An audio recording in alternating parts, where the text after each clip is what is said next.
요한계시록 강의 21번째 시간 시작하겠습니다.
기도드립니다. 주님, 하루하루 우리에게 주어진 이 오늘을 설레임으로 살아가게 하옵소서. 어두운 밤을 지내고 새날이 밝으면 지나간 것을 후회하고 남을 원망하면서 하루를 살아가기보다는 함께하는 이들이 있음에 감사하고 더불어 살게 된 것에 기뻐하게 하옵소서.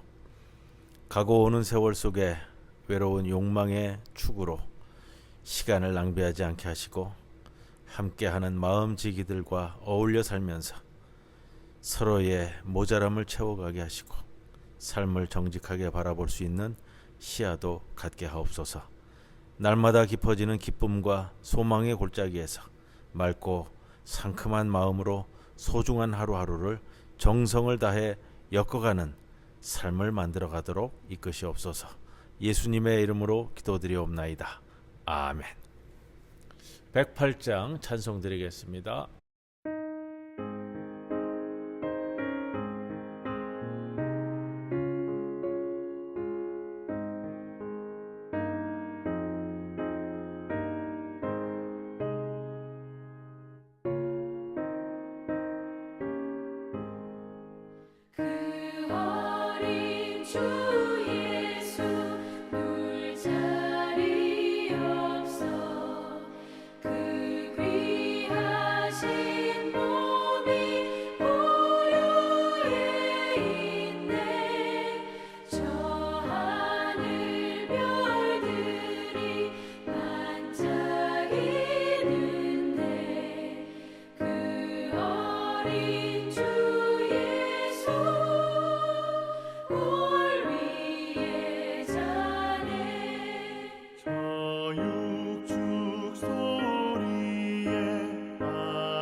주 예수 내 곁에 가까이 계셔 그 한없는 사랑을 베푸시고 온 세상 악이들 다 품어주사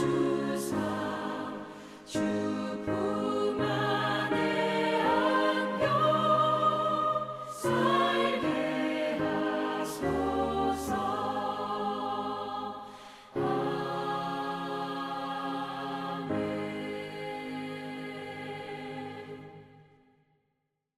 예, 오늘 요한계시록 강의 11장 7절에서 14절 말씀 함께 상고하도록 합니다. 먼저 본문 9절 봉독하고 말씀을 나누도록 합니다. 11장 7절부터입니다. 그들이 그 증언을 마칠 때에 무적행으로부터 올라오는 짐승이 그들과 더불어 전쟁을 일으켜 그들을 이기고 그들을 죽일 터인즉 그들의 시체가 큰 성 길에 있으리니 그 성은 영적으로 하면 소돔이라고도 하고 애굽이라고도 하니 곧 그들의 주께서 십자가에 못 박히신 곳이라. 백성들과 족속과 방언과 나라 중에서 사람들이 그 시체를 사흘 반 동안을 보며 무덤에 장사하지 못하게 하리로다. 이 두 선지자가 땅에 사는 자들을 괴롭게 한 고로 땅에 사는 자들이 그들의 죽음을 즐거워하고 기뻐하여 서로 예물을 보내리라 하더라. 3일 반 후에 하나님께로부터 생기가 그들 속에 들어가매 그들이 발로 일어서니 구경하는 자들이 크게 두려워하더라. 하늘로부터 큰 음성이 있어 이리로 올라오라 함을 그들이 듣고 구름을 타고 하늘로 올라가니 그들의 원수들도 구경하더라. 그때에 큰 지진이 나서 성 10분의 1이 무너지고 지진에 죽은 사람이 7천이라. 그 남은 자들이 두려워하여 영광을 하늘의 하나님께 돌리더라. 둘째 화는 지나갔으나 보라 셋째 화가 속히 이르는도다. 요한계시록 21번째 시간입니다. 오늘 이제 7절부터 14절까지 말씀을 나누는데요. 지난 시간도 마찬가지였습니다만 11장 15절에 가면은 우리가 앞에서 계속해서 강조되었던 7번째 나팔 소리가 울리는 이제 그 본문을 다루게 되어지고요. 그 전까지는 이제 예언과 환상이다라는 말씀을 좀 드렸습니다. 그래서 두 증인에 대한 거, 오늘 제목을 두 증인의 죽음과 부활인데 이 두 증인의 증언과 부활을 지난 시간에 이어서 오늘 함께 말씀을 나눕니다. 7절에 이 두 증인이 자신들의 사명을 완수했을 때 그들은 무적행으로부터 올라오는 짐승의 공격에 의해서 죽임을 당했습니다. 요한계시록에서 처음 언급되는 이 짐승은 로마 제국에 대한 상징입니다. 이 짐승의 행태는 요한계시록 13장에서 앞으로 또 구체적으로 설명되어질 것이고요. 로마 제국은 사람을 지배하는 도구로 죽음을 사용했습니다. 이와 같은 로마 제국의 악마적인 성격을 절대화하고 또 자신을 비판하는 자들을 서슴없이 죽이는 모습에서 이 로마 그리고 이 짐승이라는 것의 성격이 잘 드러냅니다. 두 증인은 사명을 완수하도록 하나님으로부터 능력과 보호를 받아왔습니다. 지난 시간에 그렇게 우리가 말씀을 나누었고요. 그런데 짐승에 의해서 오늘 죽임을 당하는데 그 시점이 어디냐? 이들이 그들의 증언을 다 마칠 때 숫자적으로는 하나님에 의해서 정해진 기간이 1260일이 다 마친 후에 죽임을 당했다. 이렇게 이해할 수 있습니다.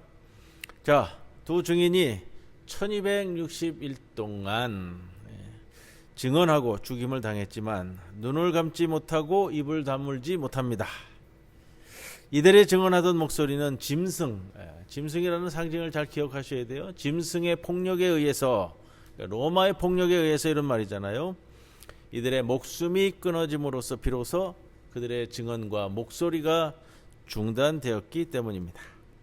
이런 점에서 이들의 죽음은 로마 제국주의와 우상 숭배를 비판하는 항의로서의 죽음이며 정의와 자유와 평등이 지배하는 새 예루살렘 도래에 대한 희망으로서의 죽음이다.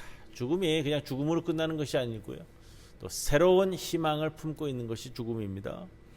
이들의 증언과 저항에 대한 기억이 지금 살아있는 자들에게는 신앙 실천을 하도록 강화시켜주는 역할을 한다. 이게 이제 기억에 대한 것이고요. 기억 연대가 얼마나 중요한가 하는 것을 말씀드렸었습니다. 소아시아 그리스도인들은 죽임을 당한 이 두 증인들처럼 자신의 사명을 다 마치기 전에는 죽지 않을 것임을 확신하는 또 그런 소망이 되기도 합니다. 자, 8절 말씀. 그들의 시체가 큰 성 길에 있으리니 그 성은 영적으로 하면 소돔이라고도 하고 애굽이라고도 하니 곧 그들의 주께서 십자가에 못 박히신 곳이라. 자, 여기서 큰 성이 어디냐? 여러 가지 논란으로 이야기되어 왔습니다만 학자들은 그 성을 예루살렘 성이나 또는 로마, 또 너무 조금 더 의역으로 가는 사람들은 이게 불신세계다 이렇게까지 얘기했는데 이 성은 로마를 가리키는 것이 분명합니다. 요한계시록에서 큰 성이라는 이 표현은 로마를 가리키는 바벨론으로 대체돼서 표현되거든요. 왜냐하면 당시 시대에 이 묵시문학에서 로마라는 것을 직접적으로 지칭해서 이야기할 수는 없습니다. 그래서 요한계시록에서도 그거를 뭐 짐승이라든지 또 뭐 소돔이라든지 또 바벨론이라든지 이렇게 대체시켜서 이야기하는 겁니다.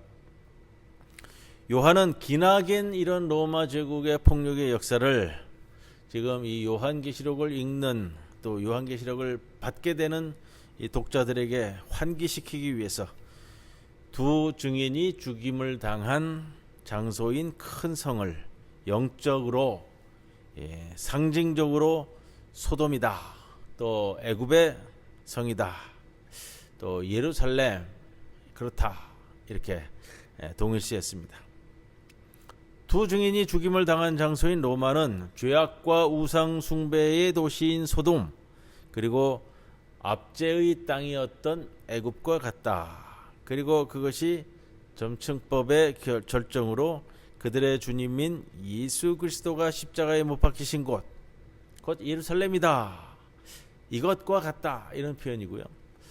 요한 사도의 관점에서 본다면 예루살렘에서 십자가 처형을 당한 예수님과 로마에서 학살당한 두 증인은 공통적으로 로마 제국의 폭력에 의해서 살해된 자들이다. 이 이제 공통적인 마인드를 가지고 있습니다. 자, 9절에 백성들과 족속과 방언과 나라 중에서 사람들이 그 시체를 사흘 반 동안을 보며 무덤에 장사하지 못하게 하리라. 백성들과 족속과 방언과 나라, 이건 무엇을 뜻하느냐? 로마 제국과 로마 제국에 종속된 예속된 나라와 백성들. 자, 로마 권력자들이 이런 표현이에요. 그래서 식민지 이 백성들에게 이 죽임을 당한 두 증인의 시체를 구경하게는 하지만 매장하지는 못하게 한다. 왜냐? 교훈을 삼기 위해서. 이 두 증인의 시체를 대로변에 전시해서 죽은 자들에게 수치감을 주었고 동시에 거기서 발생하는 이 죽음의 공포를 이용해서 종속된 여러 식민지 지배 국가에 로마 지배 체제에 순응하도록 겁박하는 역할을 한다라는 겁니다. 그렇게 길들였습니다. 두 증인의 시체가 사흘 반 동안 거리에 전시되었습니다. 이런 표현은 어디서 올까? 찾으면은 뭐 당시 유대 묵시 문학 또는 구약 성경 이렇게 찾아갈 수 있는 거예요. 묵시 문학서 중에 엘리야의 묵시라는 것이 있다고 그래요. 그 4장에 이 표현이 나오는데, 가증스러운 자의 악행을 꾸짖은 엘리야와 가증스러운 자에게 살해되어 사흘 반 동안 거리에 버려졌다가 부활한 에녹의 이야기. 그것이 장면이 나오는데, 거기에서 이제 그 요한계시록도 당시에 유행하던 유대 묵시 문학의 영향을 서로 주고받는 거고, 구약 성경의 영향도 무지하게 받는 거고요. 첫째적으로는 이제 구약 성경의 배경하에서 쓰여지는 것이 맞고, 그리고 아무래도 당시에 유행하던 유대 묵시 문학 전통에서 내용이라든지 상징이라든지 뭐 이런 것들, 단어, 표현 차용해서 오게 되는 겁니다. 자, 10절 말씀. 이 두 선지자가 땅에 사는 자들을 괴롭게 한 고로 땅에 사는 자들이 그들의 죽음을 즐거워하고 기뻐하여 서로 예물을 보내리라. 자, 여기서 이제 두 선지자라고 표현하고 있어요. 두 증인을 예언자, 선지자라고 표현하고 있고, 자, 누구를 괴롭게 했냐? 땅에 사는 자들이다. 땅에 사는 자들이 누구냐? 일반적 백성을 얘기하는 것이 아니고요. 땅에 사는 자들이라는 이 표현, 우리가 몇 번을 강조했잖아요. 땅에 사는 사람, 그 다음에 하늘에 계신 분, 이렇게 대조적으로 표현하고 있는데, 땅에 사는 자들은 로마 제국을 숭배하는 우상 숭배자들, 이렇게 그냥 간단하게 이해하시면 되고요. 하늘에 있는 자들, 그러면 하나님과 어린 양 예수와 또 그를 따르다가 순교한 자들, 이렇게 구분이 되어지는 겁니다. 증인이자 선지자라고 불리는 이 두 사람의 죽음, 짐승의 숭배자들이 축하잔치를 벌일 정도로 좋아하는 특급 뉴스거리가 되었을 겁니다. 그들은 자신들의 양심을 고문하고 괴롭혔던 이 한 쌍의 남녀 증인들, 선지자들, 이들이 죽임을 당한 것이 너무나 기쁘고 즐거워서 서로 선물을 주고받았다, 이런 표현을 쓰는데, 비슷한 표현이 이제 이것은 에스더 9장의 불임절을 연상시킵니다. 에스더 9장 19절에 그러므로 시골의 유다인 곧 성이 없는 고을에 사는 자들이 아달월 14일을 명절로 삼아 잔치를 베풀고 즐기며 서로 예물을 주더라. 유대인들은 그들의 원수인 하만과 그의 추종자들이 죽임을 당한 것이 기뻐서 서로 선물을 보냈지만, 로마 제국의 권력자들과 그들의 추종자들은 자신들을 비판하고 다녔던 이 두 선지자, 법과 질서의 이름으로, 로마의 법과 질서의 이름으로 합법적으로 처형당한 것이 그들에게 만족스럽고 즐거워서 서로 선물을 주고받았다라는 표현이고요. 11절에 그들은 두 증인을 죽인 후에 이제 모든 것이 잘 끝났다고 생각했지만 이들의 안심과 즐거움은 오래가지 못했습니다. 왜냐하면 희생자들 편에 서 계시는 하나님께서 이 두 증인을 부활시켰기 때문이다. 3일 반 후에 하나님께로부터 생기가 그들 속에 들어가매 그들이 발로 일어서니 구경하는 자들이 크게 두려워하더라. 이 죽은 자들이 살아났으니까 두려울 수밖에 없죠. 죽임을 당한 두 증인은 압제자들과 학살자들 앞에서 영원히 무릎을 꿇은 패배자처럼 그렇게 여겨졌었지만, 하나님은 3일 반 후에 그들의 시체의 생기를 불어넣어서 부활시켰다. 그들은 살아나서 두 발로 일어섰습니다. 이것은 하나님이 수많은 피학살자들의 마른 뼈에 생기를 보내셔서 그들을 부활시켰던 에스겔서 아골골짜기의 마른 뼈들의 환상을 연상시킵니다. 에스겔서 37장 9절에서 10절 말씀에 또 내게 이르시되 인자야 너는 생기를 향하여 대언하라. 생기에게 대언하여 이르기를 주 여호와께서 이같이 말씀하시기를 생기야 사방에서부터 와서 이 죽음을 당한 자에게 불어서 살아나게 하라 하셨다 하라. 이에 내가 그 명령대로 대언하였더니 생기가 그들에게 들어가매 그들이 곧 살아나서 일어나 서는데 극히 큰 군대더라. 하나님은 생기를 통해서 죽임을 당한 두 증인을 다시 살리셨습니다. 그리스어로 쓰여지고 있는 이 생기, 푸뉴마라는 것은 구약 성경에서 루아흐, 영으로 쓰이는 단어입니다. 루아흐는 바람, 성령, 생명, 생명력, 영력, 에너지, 역동성, 영 의미하는 단어 표현입니다.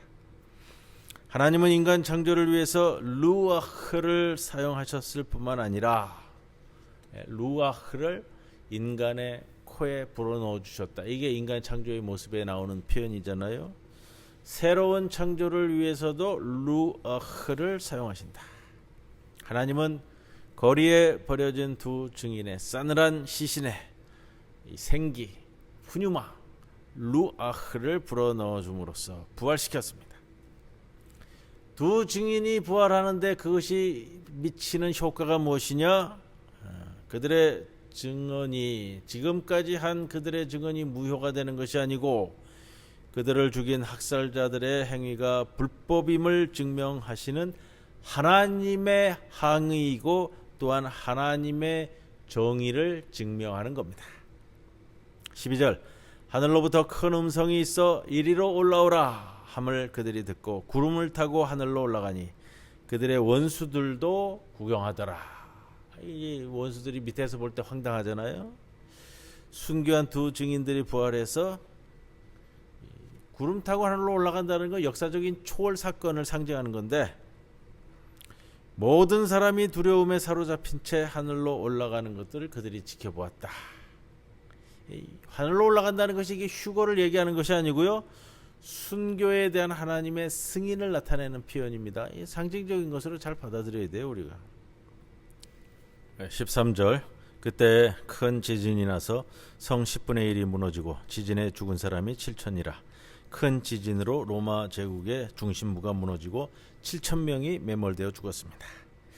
두 증인의 죽음과 부활은 로마 제국을 와해시키고 억압의 체제를 무너뜨리는 사회적 변혁을 몰고 왔다. 7천 명이라는 숫자는 열왕기상 19장 18절을 기억나게 합니다. 그러나 내가 이스라엘 가운데 7천 명을 남기리니 다 바알에게 무릎을 꿇지 아니하고 다 바알에게 입맞추지 아니한 자니라. 여기서 7천 명이라는 이 소수만이 바알 숭배를 거부한 의인들이었고 나머지 모든 이스라엘 백성은 우상 숭배에 빠졌습니다. 이와 반대로 요한은 7천 명이라는 소수를 제외하고 그 남은 자들이 두려워하여 영광을 하나님께 돌리더라라고 말합니다. 요한계시록 전체에서 유일하게 이 구절만 악인과 우상 숭배자들이 회개하고 하나님께 영광을 돌렸다라는 것을 언급합니다. 이게 좀 특이하고요. 요한 사도의 희망은 종말의 때에 이스라엘이 회개하는 데 있는 것이 아니라 모든 짐승의 추종자들이 회개하고 하나님께 영광을 돌리는 데 있다.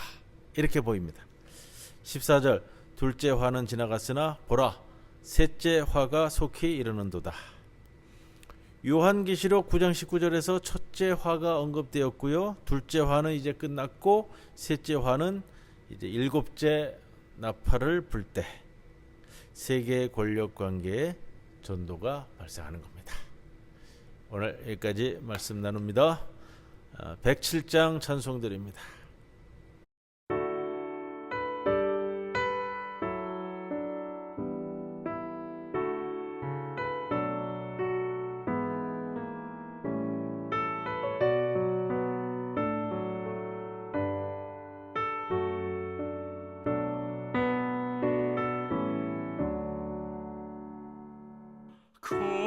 거룩한 마음 복될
주님 가르쳐 주신 기도 함께 드립니다. 하늘에 계신 우리 아버지시여, 이름이 거룩히 여김을 받으시오며 나라의 임하옵시며 뜻이 하늘에서 이루어진 것 같이 땅에서도 이루어지이다.